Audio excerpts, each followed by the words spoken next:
Hey, what's up guys? JB here, and welcome back to Future Look. Today we're actually looking at a character that I've been very much anticipating to come into the game for quite a while now. I've played FFBE for a very long time, and besides the main draw of the Final Fantasy Tactics tie-in, the connection to FFBE was actually one of the main things that drew me to War of the Visions there when it initially launched.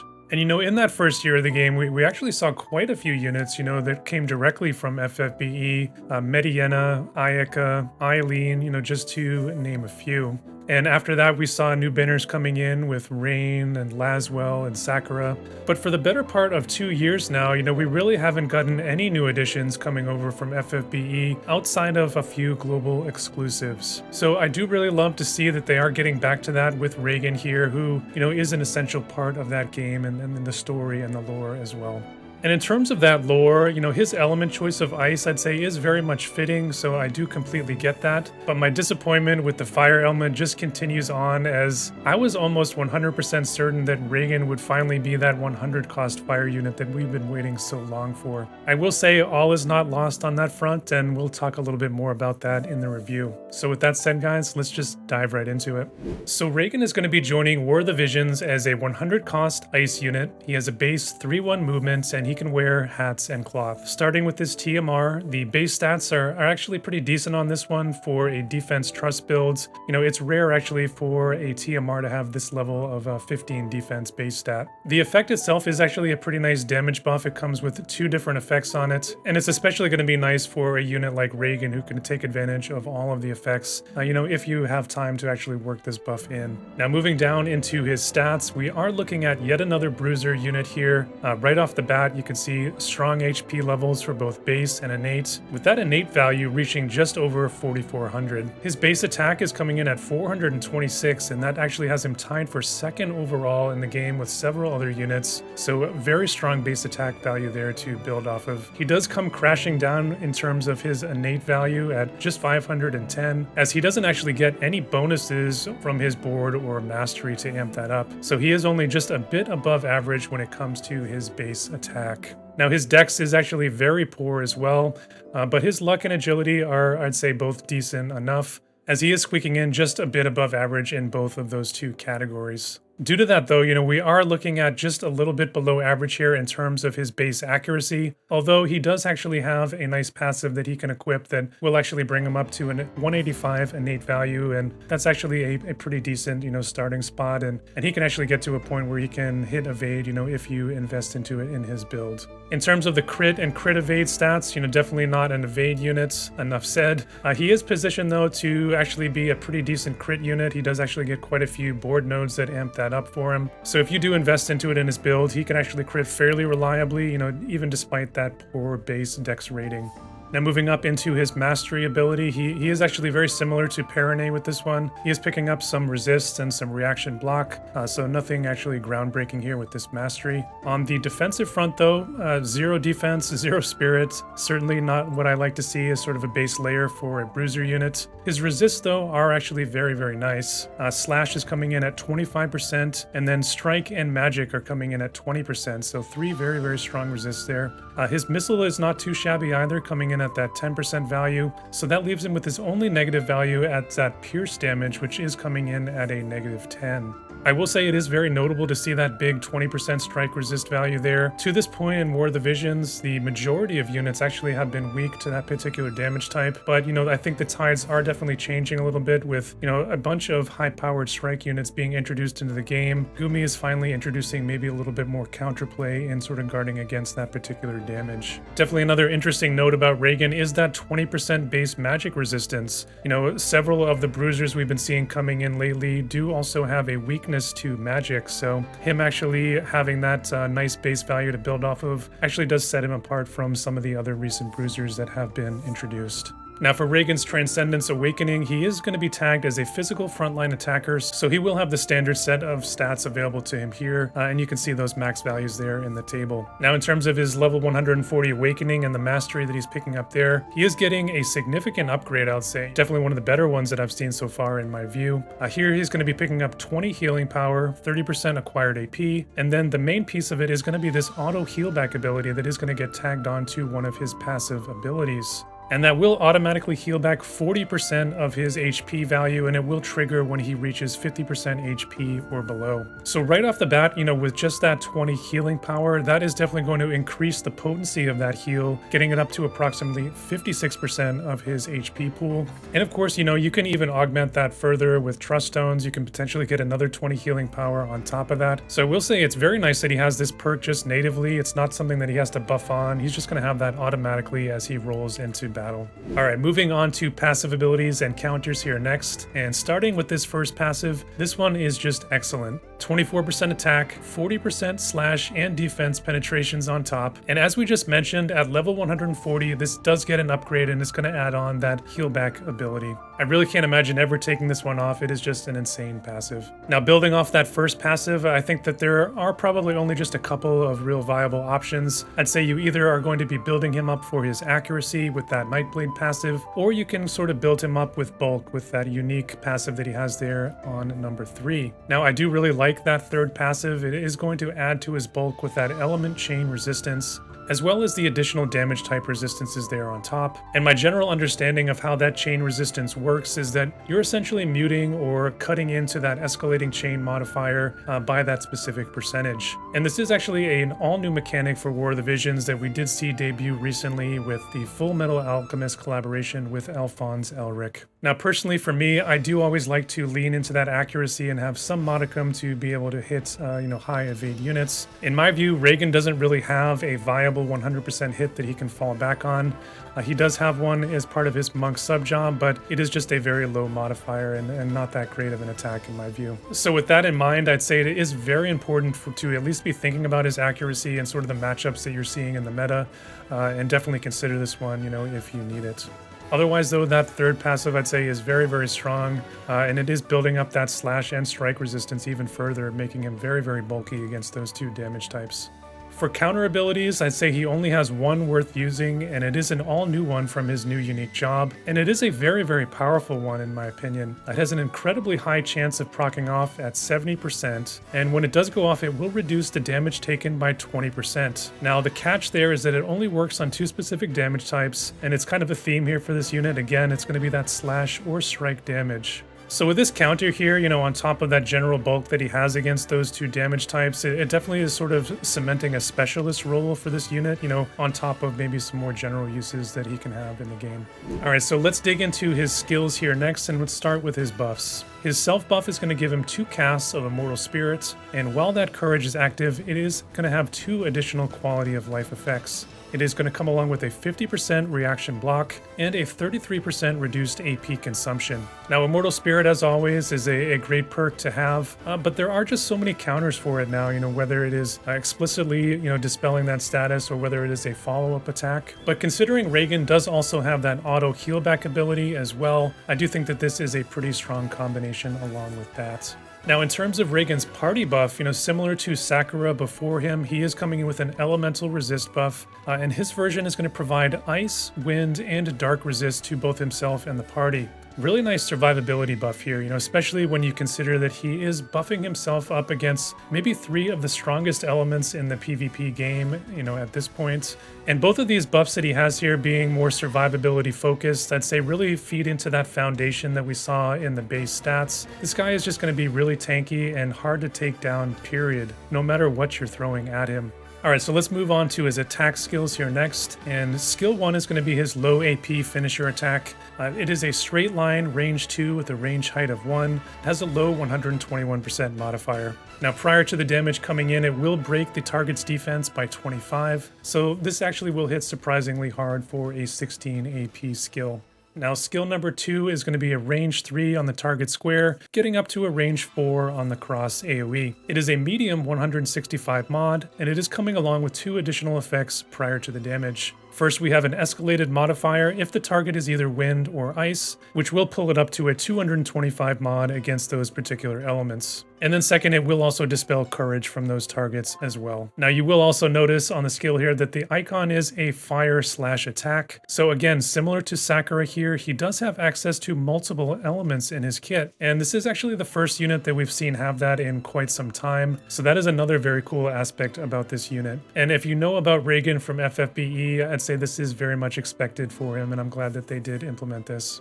Now his third skill is going to be a single target range 4 with a range height of 1, and this one is a 2-hit attack with a large 200% mod. Again, we're going to have 2 effects coming in on this one. Pre-damage, it's going to buff up Raegen for an additional 40 defense penetration that will last for 3 turns. So it will make it very easy for this unit to ignore defense entirely. And then post-damage, this will have an agility break of 20%. A very, very nice skill here when you consider this is only costing him 17 AP or just 12 while his Immortal Spirit is active. Now skill number 4 is going to be another cross AoE topping out at that range of 4. Once again, a medium 165 mod. This one is going to dispel both haste and protect prior to the damage, and it is again a 2-hit attack. So I do like this skill as well. You know, haste and protect are something that we do see quite often in the meta, so nice to be able to have dispels for those particular statuses. Now last up is going to be his Limit Burst. This is a range of 4, the range height of 1, does have that standard 200% LB mod. It is a single target 3-hit chain attack, and prior to the damage it's going to imperil that target for 38% /resist. So this is going to be a very hard hitting skill here with that imperil coming prior to the damage. And not only are you going to have that imperil, but you will have the escalating chain modifiers there on top of it.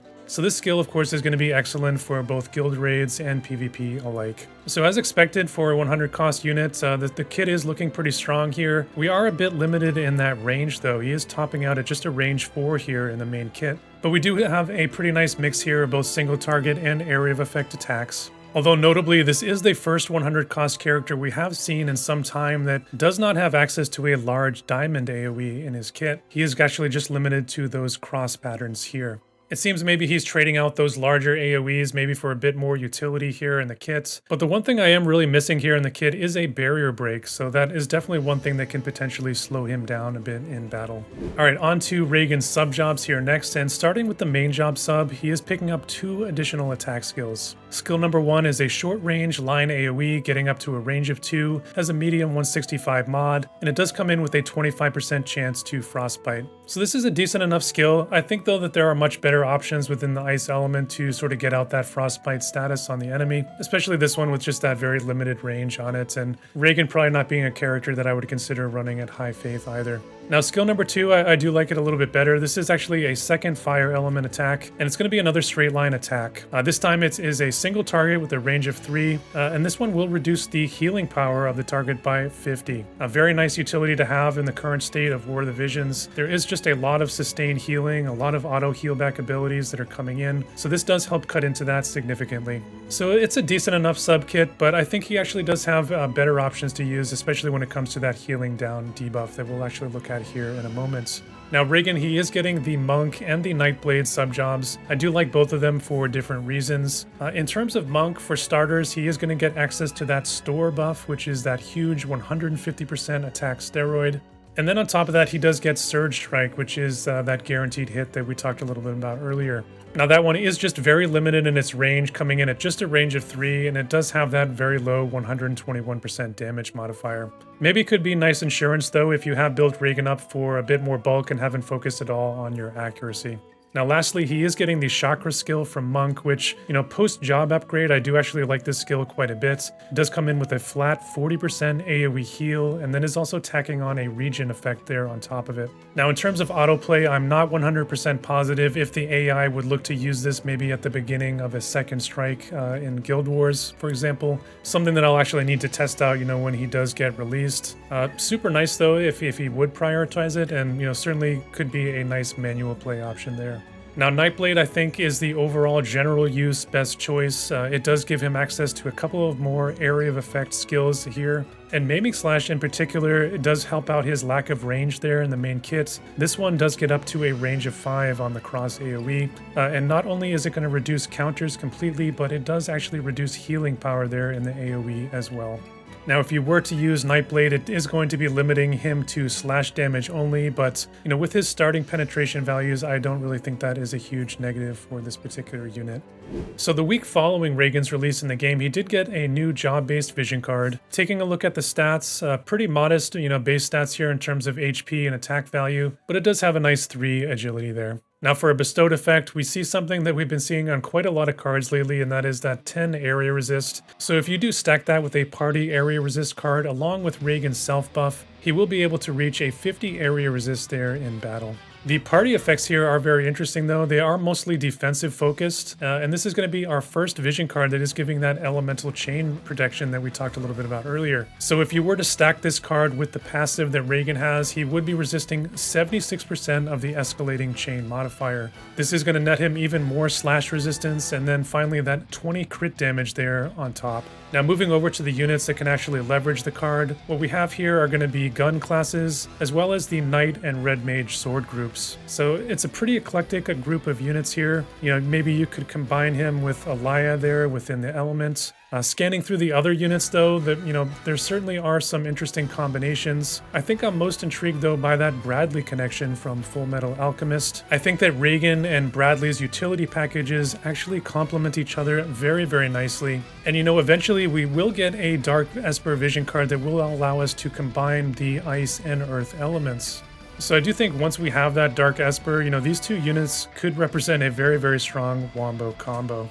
Now in terms of the ice and water connection that we have with Dark Odin, maybe combining Raegen here with Celis could be an interesting option. By the time that Raegen is coming into the game though, I do think that it is going to be considerably harder to, effectively run level 120 units. So we could be waiting a bit there for her to get her 140 awakening. Now in terms of just how generally powerful this elemental chain resistance is, and if it's actually worth running as a main slot card, for me the jury is still a bit out on that one. Maybe for some specific matchups and units and elements that rely heavily on that chaining mechanic, it could be a bit more useful and effective. But I think it is something now that I'm actually going to need to wait to get my hands on and test out thoroughly before I could actually consider it for that main party slot. At a minimum though, it's definitely an interesting new effect and an option to have in the game, so I do like it for that reason.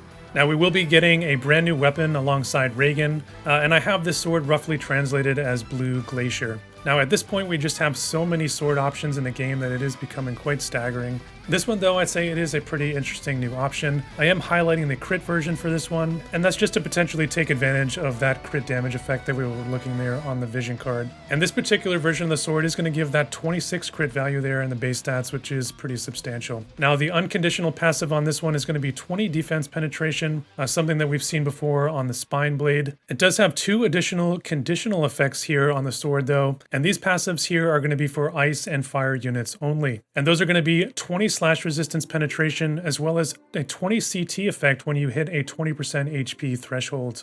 So that is pretty cool, I think. I guess the idea here would be similar to what we've seen maybe on some of the Earth units. Essentially his Immortal Spirit would proc, and then he's going to get that additional 20 CT to help maybe speed him up in the turn order. So I do think that this combination of effects here does actually make this item fairly compelling for Raegen. It maybe gives you a reason to use it over some other nice options that he has access to, namely the Lazalia Blade +1 or the Ice Brand +6.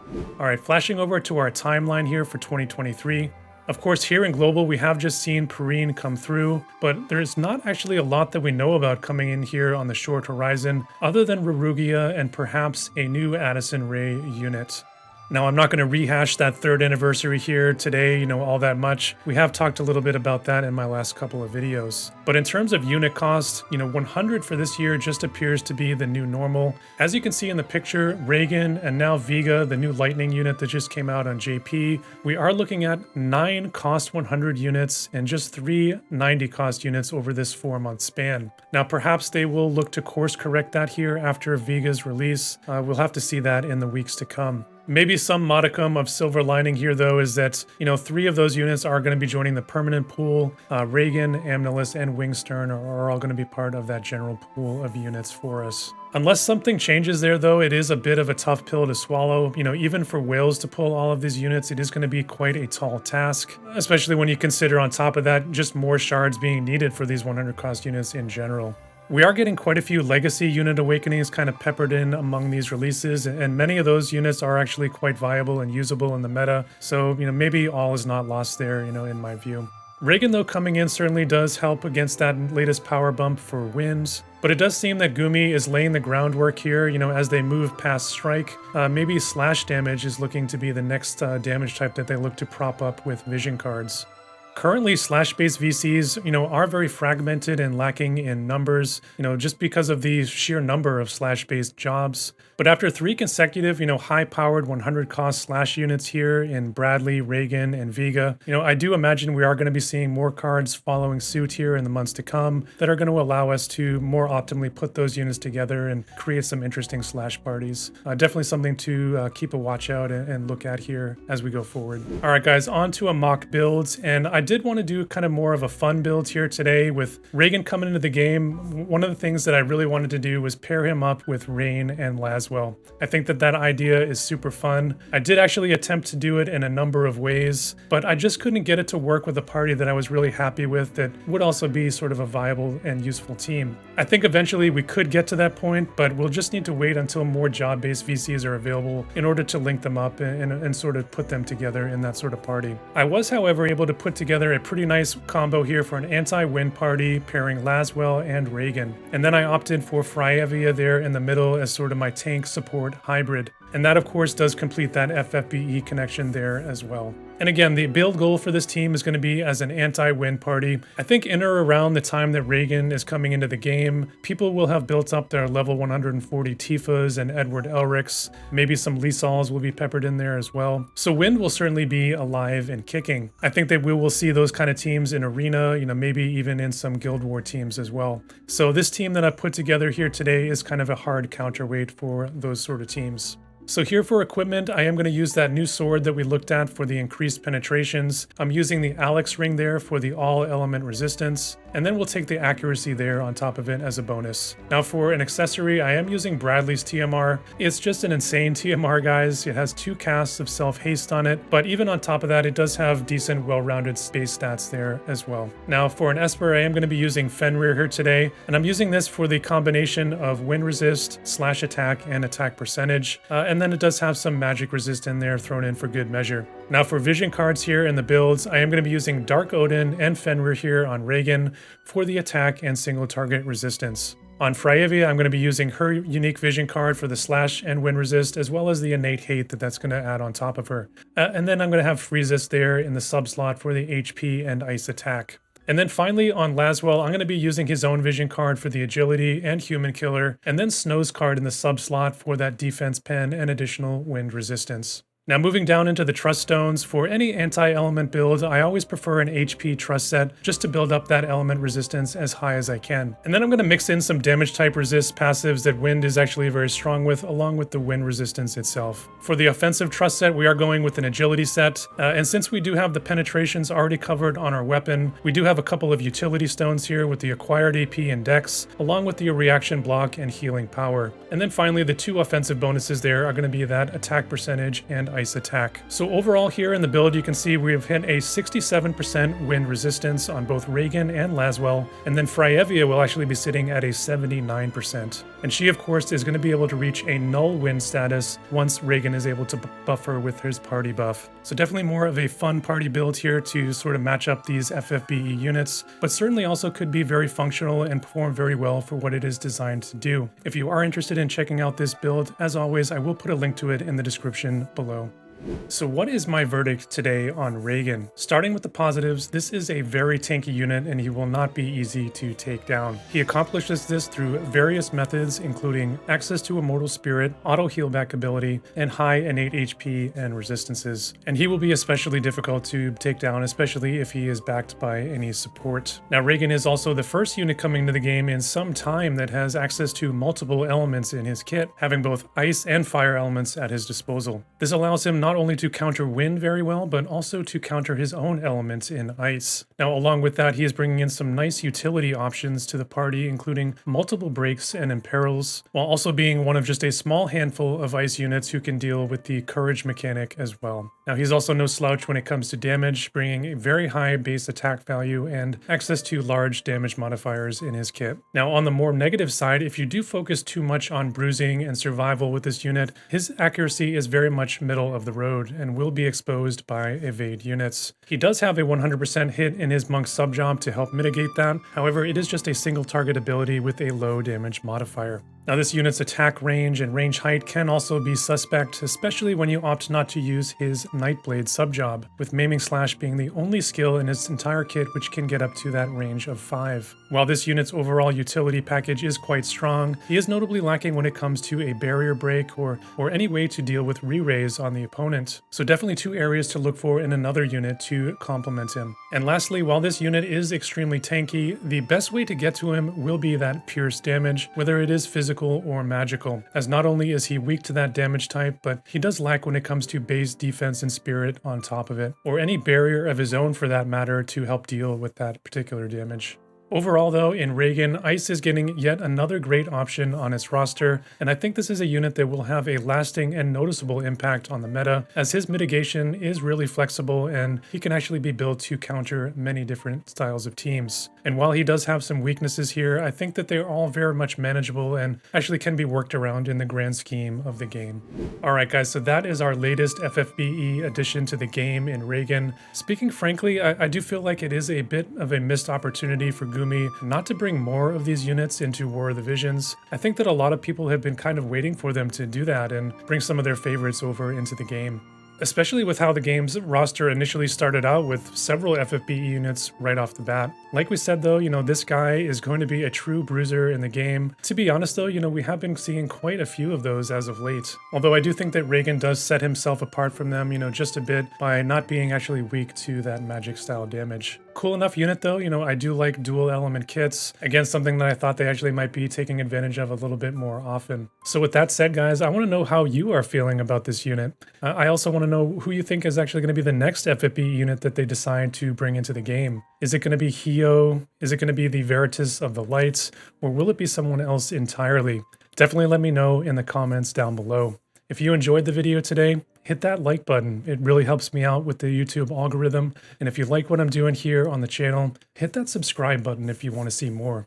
And that's really all that I have to say for today. So as always, stay safe out there, and I'll see you guys in the next one.